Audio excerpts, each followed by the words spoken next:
हे बघा ही कणस आणलेली आहेत शेतातून काढून. हे बघा इथे मुंबईला घेऊन जायचे मला, तर मी कणस काढून घेणार आहे. अहो खूप हे जाम आहे, मला तर नाही येणार, पण आता काढून घेतील सगळेजण. भारी आणि भाजून खाल्ल्याने तर खूपच चांगले लागतील. हे बघा ते घेऊन जाणार मी मुंबईला.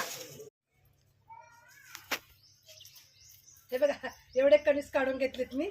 चला अजून काढून घेतलेले.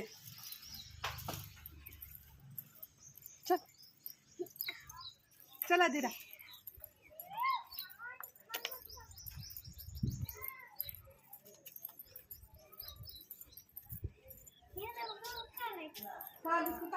कुठे ठेवले कणीस? तसं मला काही कणीस